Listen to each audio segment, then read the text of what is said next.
Welcome to maths classes simplified. मेरा नाम है मनीष। अब तक हम एक्सरसाइज 5.7 के 10 क्वेश्चन कर चुके हैं। अब हम करते हैं 11वां क्वेश्चन, जिसमें y की वैल्यू दी हुई है 5 cos x minus 3 sin x और हमें ये प्रूव करना, सिद्ध कर लाना है। तो हम जब भी सिद्ध करने वाले सवाल आते हैं, प्रूव करने वाले सवाल आते हैं, तो हम उसमें LHS को लेकर चलेंगे और उसको सॉल्व करके सारी वैल्यू पुट करने के बाद लास्ट में RHS ले आएंगे। तो हम सबसे पहले LHS में y की वैल्यू और d2y अपॉन dx2 की वैल्यू की ज़रूरत है।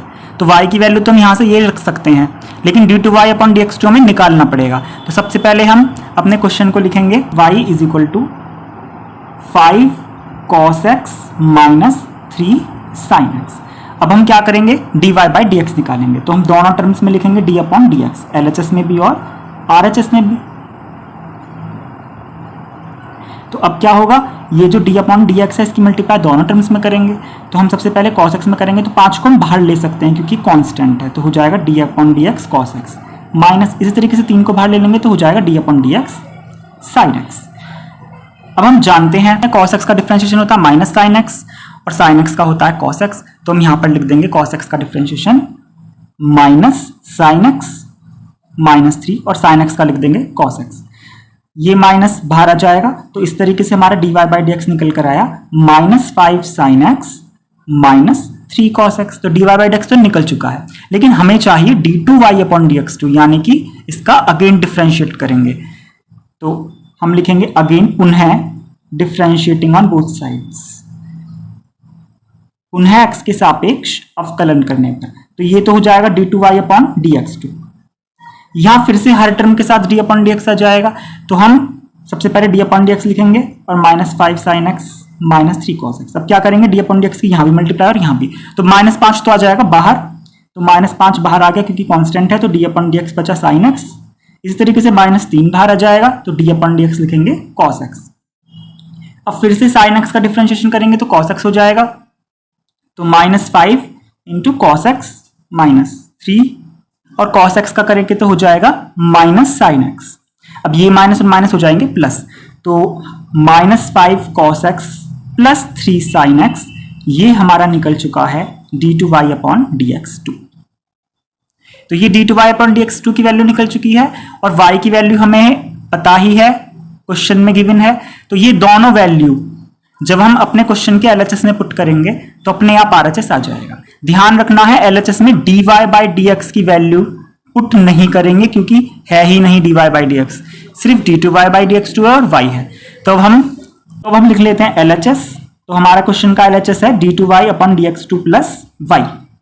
तो हम इन दोनों की वैल्यूज पुट कर देते हैं। बहुत ज्यादा दिमाग नहीं लगाना है, सिर्फ इस टाइप के जितने भी क्वेश्चन आएंगे हम हमेशा LHS लेंगे। हम चाहें तो इसे डायरेक्ट भी प्रूव कर सकते हैं, मतलब d2y अपॉन dx2 से डायरेक्ट ही प्रूव होकर आ जाएगा, लेकिन उसमें थोड़ा दिमाग लगाना पड़ेगा।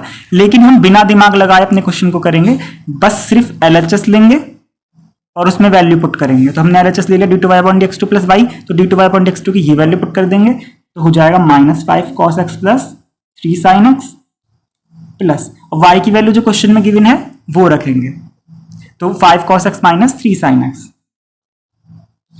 अब जो वैल्यू सेम है कट जाएंगी, तो माइनस 3x और प्लस 3x सेम है और दोनों के साइन अलग है माइनस प्लस, तो ये हो जाएंगे कैंसिल और प्लस 5 cos x भी हो जाएगी कैंसिल। तो कितना बचेगा, 0। तो ये वैल्यू पूरी आ गई 0 और यही हमें प्रूव कर लाना था। तो हमारा क्वेश्चन हो चुका है प्रूव। तो hence d2y upon dx2 plus y is equal to 0 proved. इसी तरीके से हम देखते हैं क्वेश्चन नंबर 12। तो क्वेश्चन नंबर 12 में प्रूफ तो नहीं करा रहा है, यहाँ पर d2y अपॉन dx2 की ही वैल्यू पूछ रहा है, लेकिन y के टर्म्स में, यानी लेकिन y के पदों में d2y अपॉन dx2 का मान ज्ञात कीजिए। तो सबसे पहले हम अपना क्वेश्चन लिख लेते हैं, y is equal to cos inverse x। एक तरीका तो ये है कि हम दोनों तरफ d अपॉन dx लिख देंगे और फिर cos इनवर्स x का डिफरेंशिएशन का ये फॉर्मूला लगा देंगे, लेकिन इस फॉर्मूले में x मौजूद है और क्वेश्चन में साफ साफ बोला आंसर जो है वो y के पदों में, y के टर्म्स में होना चाहिए, मतलब आंसर में x नहीं दिखना चाहिए, आंसर में सिर्फ y दिखना चाहिए। तो हम क्या करेंगे, इस क्वेश्चन को करने के लिए हम इस cos इनवर्स को उधर भेज दें पहले ही। तो अगर हम इस cos इनवर्स को y के साथ भेजेंगे तो इसे हम ऐसे भी तो लिख सकते हैं, और cos y is equal to x। ऐसा हमने थर्ड चैप्टर जो इनवर्स वाला है ट्रिग्नोमेट्री का उसमें भी किया है। तो cos इनवर्स x को हम लिख सकते हैं cos y is equal to x। अब हम यहाँ पर दोनों तरफ डिफरेंशिएट कर देंगे, उससे क्या होगा, ये x का डिफरेंशिएट हो जाएगा 1 और सवाल में से x ही गायब हो जाएगा तो सिर्फ y ही बचेगा। तो टर्म्स ऑफ y यानी y के पदों में आंसर अपने आप आ जाएगा। तो हम लिखेंगे differentiating with respect to x on both sides. तो हम इधर भी d अपॉन dx लिखेंगे और इधर भी d अपॉन dx लिखेंगे। तो ये हो जाएगा d upon dx cos y is equal to d upon dx x। जानते हैं cos x का डिफरेंशिएशन होता है माइनस साइन x, तो इसी तरीके से cos y का लिखेंगे minus sine y, minus sine y, और हम y का दोबारा करेंगे dy बाय dx, क्योंकि जब भी y का हम डिफरेंशिएशन करेंगे तो इनटू में dy बाय dx हमेशा लिखते हैं और यहाँ x का डिफरेंशिएशन हो जाएगा 1। तो अब ये जो माइनस साइन है हम उसे RHS में कर देंगे, क्योंकि माइनस हम हमेशा LHS से RHS में भेज देते हैं। तो हमारा यहाँ पर sine y into D Y upon D X is equal to होगा -1। अब साइन y मल्टीप्लाई में है तो इधर किस में आ जाएगा, डिवाइड में। तो D Y upon D X की वैल्यू होगी -1 upon sine y। 1 upon sine जो होता है वो कोसेक होता है, तो D Y by D X को हम लिख सकते हैं माइनस कोसेक y। तो इस तरीके से हमने पहले जब cos इनवर्स x था तो cos इनवर्स को उधर भेज कर लिख दिया cos y, हमने दोनों तरफ d अपॉन dx किया तो cos y का हुआ minus sine y into D Y by D X is equal to 1। यहाँ से हमारा D Y by D X निकल गया है माइनस कोसेक y। हम देख सकते हैं आंसर में कोई x मौजूद नहीं है और क्वेश्चन में साफ साफ बोला था इन टर्म्स ऑफ y के पदों में, तो हमारा आंसर y के पदों में ही आएगा। लेकिन पूछा D two Y upon D X two है तो हम इसका अगेन डिफ्रेंशिएट कर देंगे। तो पुनः x के सापेक्ष अवकलन करने पर तो हम यहां लिखेंगे D two Y upon D X two is equal to, यहां भी लिखेंगे डी अपॉन डी एक्स और माइनस का कोसेक वाई। माइनस साइन को हम बाहर लिख सकते हैं तो हो जाएगा D upon D X cosec Y.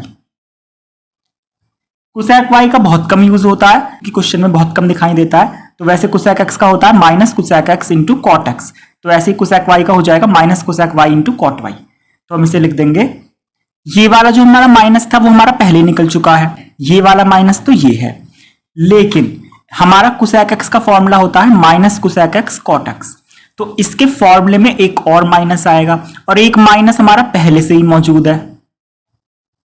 और जब हम y का दोबारा करेंगे डिफरेंशिएशन तो क्या लिखेंगे dy बाई डी एक्स। इसीलिए जब हमने कोसेक y का करा तो minus cosec y cot y लिखा ब्रैकेट में, और ये जो बाहर माइनस पहले से था वो पहले से रहेगा, तो ये माइनस और माइनस हो जाएंगे यहां पर प्लस। तो इस तरीके से होगा minus minus plus cosec y into cot y, और जो dy बाई डी एक्स है उसकी वैल्यू हम इक्वेशन 1 से क्या रख सकते हैं, माइनस कोसेक y, तो हमने यहाँ dy बाई डी एक्स को लिख दिया है माइनस कोसेक y, तो ये हमने पहले से ही लिख लिया है।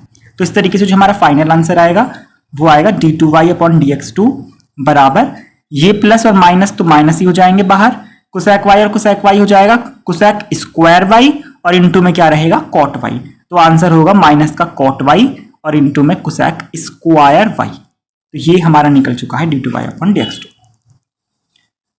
तो इस तरीके से हमारे हो गए हैं 11 और 12 क्वेश्चन। तो क्वेश्चन नंबर 13 भी प्रूफ करने वाला है। हमने अभी बताया है कि जब भी हम प्रूफ करने वाले क्वेश्चन करेंगे तो हम इसमें ज्यादा दिमाग नहीं लगाते, हम क्या करेंगे सिर्फ LHS को लेंगे और यहाँ सारी वैल्यूज पुट कर देंगे। y की वैल्यू पुट करेंगे जो क्वेश्चन में दी हुई है, y1 का मतलब होता है dy बाई डी एक्स और y2 का मतलब होता है D two Y upon D X two, तो dy बाई डी एक्स और D two Y upon D X two निकाल के वो भी वैल्यू रखेंगे। लास्ट में जब सॉल्व करेंगे तो सब टर्म कट के आ जाएगा जीरो अपने आप। तो प्रूफ करना तो बहुत ही आसान होता है क्योंकि हमें इसमें आंसर पहले से पता होता है कि जीरो आने वाला है। तो हम क्या करेंगे, पहले अपने क्वेश्चन को लिखेंगे y is equal to 3 cos bracket में log x प्लस 4 sin और ब्रैकेट में log x। अब हमें क्या करना, पहले डिफरेंशिएट करना विद रेस्पेक्ट टू x, यानी कि x के सापेक्ष अवकलन। तो जब हम x के सापेक्ष अवकलन करेंगे तो हम नॉर्मली लिखते हैं dy अपॉन dx, लेकिन यहां पर y1 लिखा हुआ है तो हम dy अपॉन dx की जगह y1 भी लिख सकते हैं, एक ही बात है। अब हम क्या करेंगे, हर टर्म के साथ लिखेंगे d अपॉन dx, तो हम इस टर्म के साथ भी लिखेंगे तो 3 को हम बाहर लिख लेंगे, तो d अपॉन dx हो जाएगा cos log x प्लस 4 को बाहर लिख लेंगे तो d अपॉन dx हो जाएगा sin log x। अब y1 की वैल्यू यहां से क्या निकलेगी 3 cos, इस ब्रैकेट को हम मान रहे हैं x क्योंकि हम जानते हैं cos x का होता है माइनस साइन x। अब x की वैल्यू कुछ भी हो सकती है यहाँ पर, तो x की जगह पर ये ब्रैकेट है, तो cos ब्रैकेट का क्या होता है, माइनस साइन ब्रैकेट, यानी cos x का माइनस साइन x। अब जो भी x है उसे हम यहां भी लिख देंगे और इसका इंटू में दोबारा करेंगे d अपॉन डी एक्स। तो cos x का होता है माइनस साइन x, तो cos log x का हो गया माइनस साइन log x, और log x का दोबारा तो जरूर करना ही है क्योंकि हम हमेशा करते हैं इसे ऐसे ही, प्लस 4 इंटू साइन, इस ब्रैकेट का क्या, ब्रैकेट को x मान लेंगे तो साइन x का फिर से कितना हो जाएगा, cos x यानी cos log x, और अब इस log x का दोबारा करेंगे। अब हम जानते हैं यहां log x का डिफरेंशिएशन करना, और log x का डिफरेंशिएशन कितना होता है, 1 अपॉन x, तो हम इसको लिख देंगे 1 अपॉन x। तो y1 की वैल्यू आएगी, माइनस बाहर ले लेंगे, -3 sine log x into log x का हो गया 1 अपॉन x, प्लस यहां पर 4 cos log x इंटू इस log x का भी हो गया 1 अपॉन x। तो अपॉन में x इस टर्म में भी मौजूद है और अपॉन में x इस टर्म में भी मौजूद है, तो हम उसे अगर एलसीएम देना चाहें तो पूरे के अपॉन में x आ जाएगा, तो यहाँ x x कैंसिल होगा, सिर्फ ये बचेगा, ऊपर बचा -3 साइन log x, प्लस यहां भी x x कैंसिल हुआ, ऊपर बचा 4 cos log x। इस तरीके से हमारा निकल चुका है y1। तो इसे हमें कभी बॉक्स में बंद कर देते हैं और इसे मान लेते हैं इक्वेशन 1। अब y1 की वैल्यू हम यहां पर पुट कर देंगे और जो y की वैल्यू क्वेश्चन में गिवन थी वो पुट कर देंगे। अब हमें y2 और निकालना है, तो हम इसका again differentiating with respect to x, उन्हें x के सापेक्ष अवकलन करने पर, तो हम इसको दोबारा से डिफरेंशिएट कर लेते हैं। तो y1 का कितना हो जाएगा, y2, या फिर हम लिख सकते हैं d2y अपॉन dx2, क्योंकि इसको हम dy अपॉन dx भी कह सकते हैं, तो ये हो जाएगा d2y अपॉन dx2, या फिर हम इसे लिख सकते हैं y1 की जगह y2। अब हम यहां पर क्या करेंगे, फॉर्मूला अप्लाई करेंगे जो कि होता है fx अपॉन gx का, क्योंकि हम ऊपर वाले टर्म को मान लेते हैं fx और अपॉन वाले टर्म को gx, तो क्या होगा, नीचे वाले टर्म का स्क्वायर, फिर नीचे वाले टर्म ऊपर वाले टर्म का डिफरेंशिएशन, माइनस ऊपर वाले टर्म और नीचे वाले टर्म का डिफरेंशिएशन। तो हम ये काम यहां पर करने वाले हैं। तो हम सबसे पहले लिखेंगे नीचे वाले टर्म पे स्क्वायर।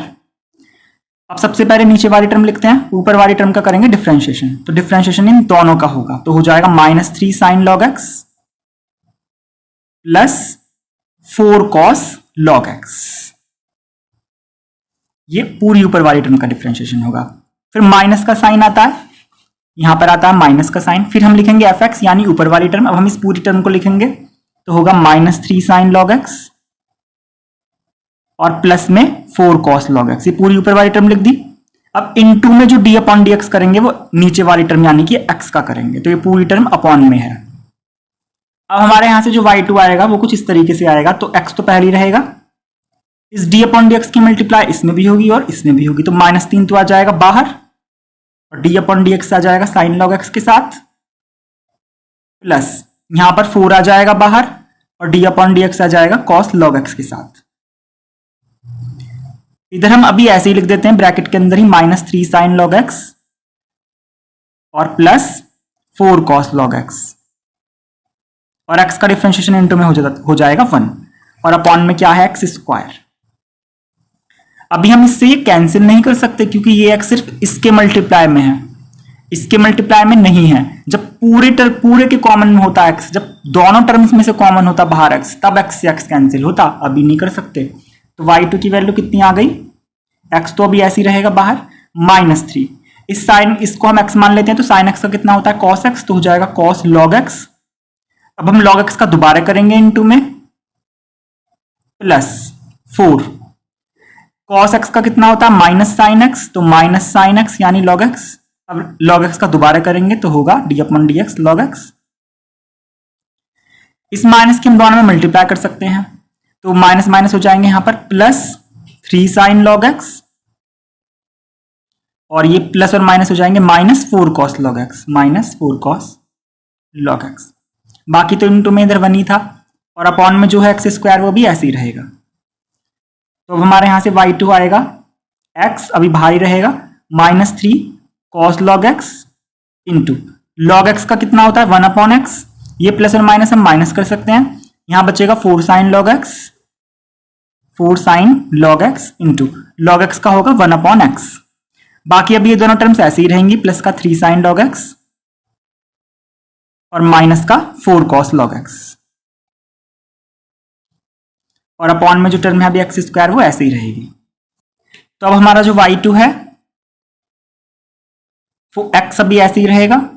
यहां बचा, इन दोनों का एलसीएम लेंगे तो वापस x आएगा,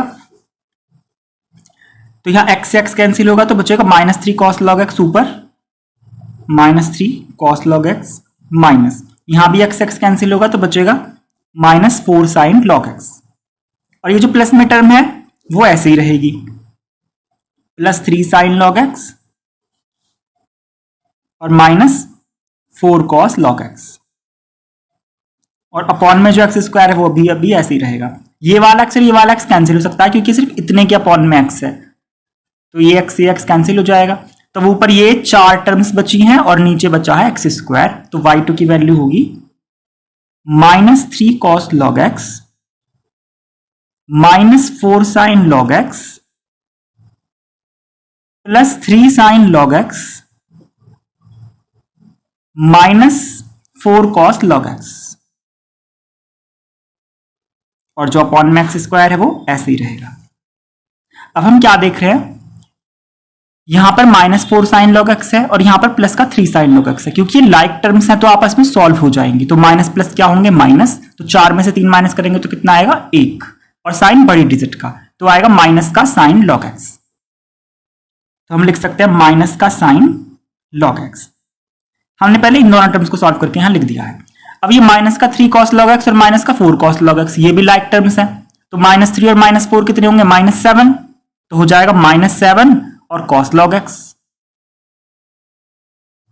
तो कुल मिलाकर हमने इन दोनों टर्म्स को सॉल्व करके लिखा और इन दोनों टर्म को सॉल्व करके लिखा, और नीचे जो है एक्स स्क्वायर वो ऐसे ही रहेगा। अब जाकर हमारा निकला है y2, जिसे हमने इक्वेशन 2 मान लिया है। तो हम देख सकते हैं हमारा y1 ये निकल चुका है और y2 ये निकल चुका है, और जो हमारा क्वेश्चन है उसके अंदर हमें इसमें LHS में सारी वैल्यू रखकर हमें लाना है 0।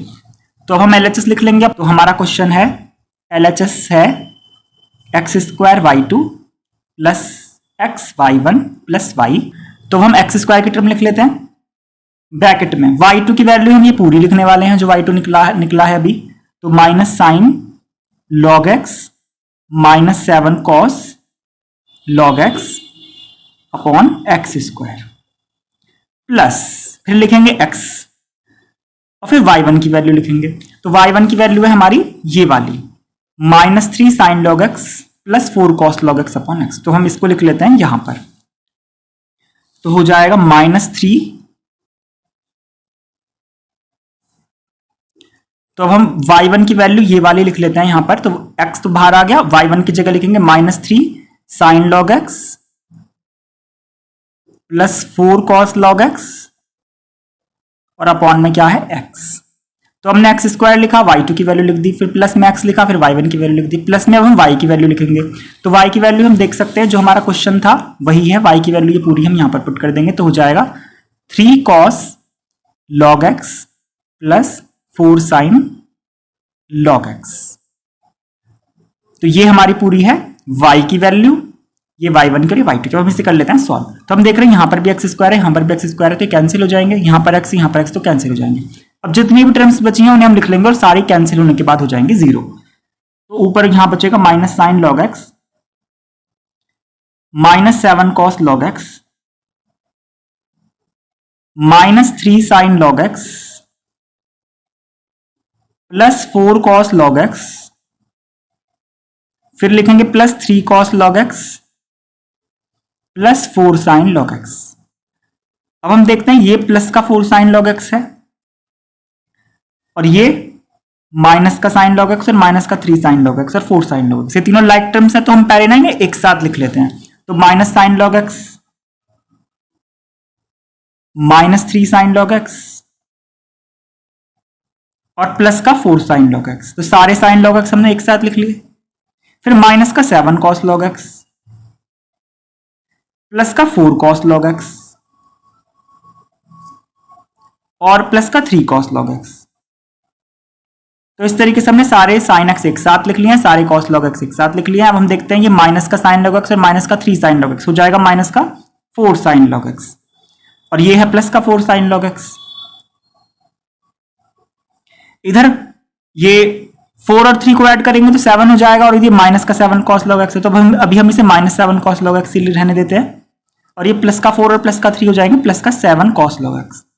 तो इस तरीके से हम देखते हैं, तो ये प्लस का 7 cos log x और माइनस का 7 cos log x कट गए, इधर प्लस का 4 sin log x और माइनस का 4 sin log x भी कट गए, तो इस तरीके से हमारा आ जाता है 0।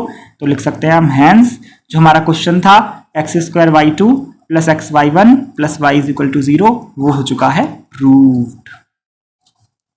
तो इस तरीके से हमारा क्वेश्चन 13 भी हो गया है कंप्लीट।